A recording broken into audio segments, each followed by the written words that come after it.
सूत जी कौन थे? जय श्री राम दोस्तों, स्वागत है आपका मेरे YouTube चैनल पर। आज फिर सुनते हैं एक और नई कहानी। दोस्तों, जब हम अपने हिंदू धर्म के किसी भी ग्रंथ या सत्यनारायण व्रत को कथा को पढ़ते हैं तो हमारे सामने ऋषि सूत जी का नाम अवश्य आता है। और इसका कारण ये है कि सूत जी हमारे हिंदू धर्म के सबसे प्रसिद्ध वक्ता हैं, क्योंकि प्राणों की कथा का प्रसार जिस स्तर पर इन्होंने किया है वैसा किसी और ने नहीं किया था। लेकिन ये सूत जी वास्तव में है कौन? चलिए देर न करते हुए जानते हैं हम इनके बारे में। सूत जी का वास्तविक नाम रोमहर्षण था। उनका रोमहर्षण नाम इसलिए पड़ा क्योंकि उनका सत्संग पाकर श्रोताओं का रोम रोम हर्ष से भर जाता था। उन्हें सूत जी इसलिए कहते हैं क्योंकि वे सूत समुदाय से थे। उनकी माता ब्राह्मणी और पिता क्षत्रिय थे, जिस कारण वे सूत के रूप में जन्मे थे। हालांकि प्राणों की एक अन्य कथा के अनुसार उनका जन्म यज्ञ की अग्नि से हुआ था। एक बार सम्राट पृथु ने एक महान यज्ञ का आयोजन किया था, जिसके अंत में सभी देवताओं को हविष्य दिया जा रहा था और ब्राह्मणों ने भूल से देवराज इंद्र को अर्पित किए जाने वाले सोमरस में देवगुरु बृहस्पति के हविष्य का अंश मिला दिया था। जब उस हविष्य को अग्नि में डाला गया तो उसी से रोमहर्षण की उत्पत्ति हुई। और चूंकि उनका जन्म इंद्र क्षत्रिय गुण और बृहस्पति ब्राह्मण गुण के मेल से हुआ था, इसीलिए उन्हें सूत का माना गया था। जब महर्षि वेदव्यास ने महापुराणों की रचना की तो उनके मन में चिंता हुई कि अब इस ज्ञान को कैसे सहेजा जाएगा। उनके कई शिष्य थे, किंतु कोई भी उन सभी 18 प्राणों को संपूर्ण रूप से आत्मसात नहीं कर पाए थे। जब सूत जी किशोरावस्था में पहुंचे तो एक योग्य गुरु जी की खोज करते हुए महर्षि वेदव्यास जी के पास पहुंच जाते हैं। और आज ये माना जाता है कि सूत कुल के व्यक्ति को वेदाभ्यास का अधिकार नहीं था। ये बिल्कुल गलत है, क्योंकि महर्षि वेदव्यास ने रोमहर्षण को अपने शिष्य के रूप में स्वीकार कर लिया और उनके आश्रम में सूत जी की विशेष रूप से वेदव्यास के एक अन्य शिष्य सोनक ऋषि से घनिष्ठ मित्रता हो गई। ये दोनों महर्षि व्यास के सर्वश्रेष्ठ शिष्यों में से एक माने जाते हैं। रोमहर्षण ने अपनी प्रतिभा से व्यास रचित सभी 18 महापुराणों को कंठस्थ कर लिया। ये देखकर व्यास जी मुनि बड़े प्रसन्न हुए और उन्होंने रोमहर्षण से उस अथाह ज्ञान का प्रसार करने को कहा। तत्पश्चात रोमहर्षण ने अपने गुरु महर्षि व्यास जी से अपने पुत्र उग्रश्रवा को उनका शिष्य बनाने का अनुरोध भी किया। उग्रश्रवा अपने पिता के समान ही तेजस्वी थे, जिसे देखकर व्यास ने उन्हें भी अपना शिष्य बना लिया था।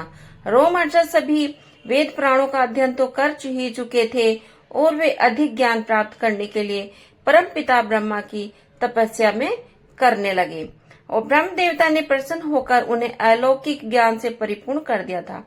रोमहर्षण ने उनसे पूछा कि मुझे अपने गुरु से सभी प्राणों का ज्ञान प्राप्त हुआ है और आपने भी मुझे अलौकिक ज्ञान प्राप्त किया है। अब मैं किस प्रकार इस ज्ञान का प्रसार करूं?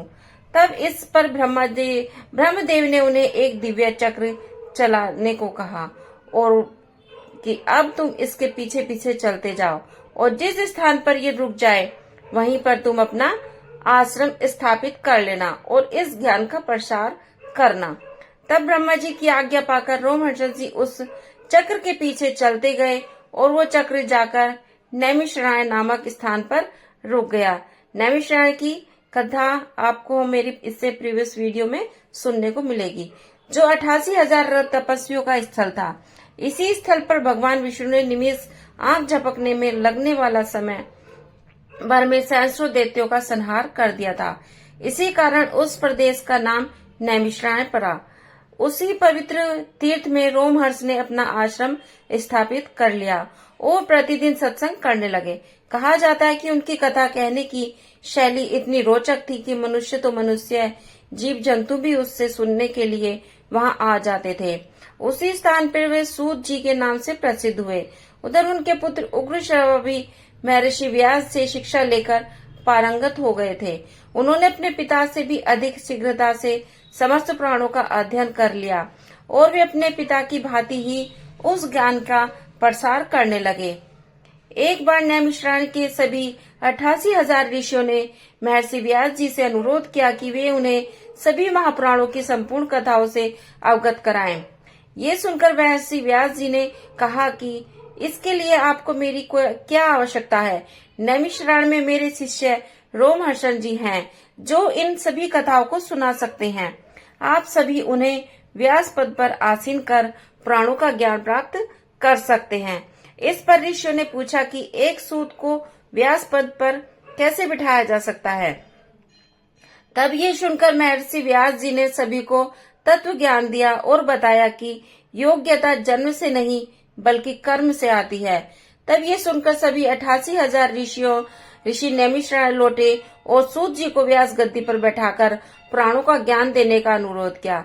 इस पर सूत जी ने 12 वर्षों का विशाल यज्ञ शास्त्र आयोजित किया, जिससे सुनने उनके बाल सखा शौनक जी भी पधारे और यजमान का पद ग्रहण किया। सभी ऋषि शौनक जी के नेतृत्व पर उनसे प्रश्न करते थे और सूत जी उत्तर देते थे। ऐसा करते हुए बहुत समय बीत गया और सूत जी ने 10 प्राणों की कथा समाप्त कर 11वां प्राण आरंभ किया। उधर महाभारत का युद्ध का समाचार सुन भगवान बलराम तीर्थ यात्रा पर निकले। घूमते हुए वे नैमिषारण्य पहुंचे, जहां सूत जी का यज्ञ सत्र चल रहा था। जैसे ही सभी ऋषियों ने बलराम जी को देखा तो सभी अपने स्थान पर खड़े होकर उनका अभिवादन करने लगे और उन्हें आसन दिया। किंतु सूत जी व्यास गद्दी पर बैठे होने के कारण ईश्वर के अतिरिक्त किसी और के सम्मान में खड़े नहीं हो सकते थे, इसलिए उन्होंने बलराम के आने पर थोड़ी देर के लिए कथा को भी विश्राम दिया। जब बलराम ने ये देखा तो उन्हें बड़ा क्रोध आया और उन्होंने सोचा कि इतने बड़े बड़े महर्षियों ने यहाँ पर मेरा स्वागत किया है, किंतु सूत कुल में जन्मे इस व्यक्ति ने मेरा अपमान किया है। और यही सोचकर उन्होंने बैठे बैठे ही एक घास को मंत्र सिद्ध कर सूत जी पर चला दिया, जिससे उनका मस्तक धड़ से अलग हो गया। इस प्रकार सूत जी का वध होते देख कर सारी सभा त्राही त्राही कर उठी। भयानक कोलाहल मच गया। सभी ऋषि शौनक जी के नेतृत्व में बलराम के पास पहुंचे और उनसे कहा कि आपने ये क्या किया। हम सभी ने महर्षि व्यास जी के आदेश अनुसार सूत जी को व्यास पद पर प्रदान किया था, किंतु आपने बिना सत्य जाने उनका वध कर दिया। अब तो आप पर ब्रह्म हत्या का पाप लग गया है। उससे अधिक हानि हमारी हुई है, क्योंकि सूत जी ने अभी तक प्राणों की कथा संपूर्ण नहीं की थी। अब ये ज्ञान सदा के लिए लुप्त हो जाएगा।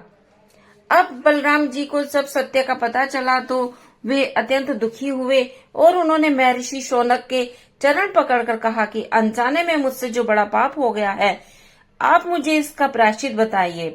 किस प्रकार मैं उनके द्वारा दिए गए इस अधूरे ज्ञान को पूर्ण करूं।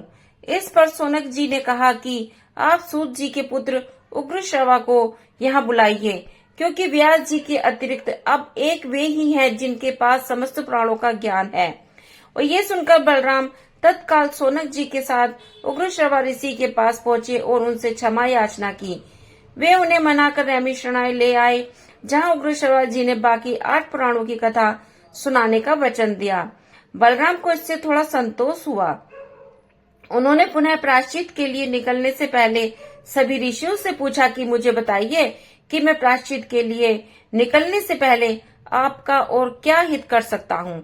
तब सभी ऋषियों ने कहा कि हे बलराम, इस वन में वल्व नाम का एक असुर है जो इलवल का पुत्र है।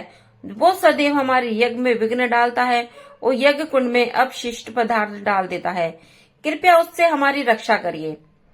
ऋषियों का ऐसा अनुरोध सुनकर बलराम जी ने बलवल से युद्ध कर सहज ही उसका वध कर दिया और नैमिषारण्य को राक्षसों के आतंक से मुक्त कर दिया। तत्पश्चात वे प्रायश्चित के लिए तीर्थ यात्रा पर निकल गए। तब सूत जी के पुत्र उग्रश्रवा ने अपने पिता का सत्संग आगे बढ़ाया और बचे हुए 8 महाप्राणों के ज्ञान से समस्त ऋषियों को परिपूर्ण कर दिया। तो दोस्तों, ये थी सूत जी के बारे में जानकारी। Thanks for watching friends. आशा करती हूँ मेरी वीडियो आपको पसंद आई होगी। तो प्लीज वीडियो को लाइक करें, शेयर करें, चैनल को सब्सक्राइब करें और बेल आइकन पर क्लिक करें ताकि मेरी नोटिफिकेशन आपको मिल जाए। सब्सक्राइब करने कोई पैसे नहीं लगते हैं दोस्तों, सब्सक्राइब करें please. Support me. Bye bye, take care.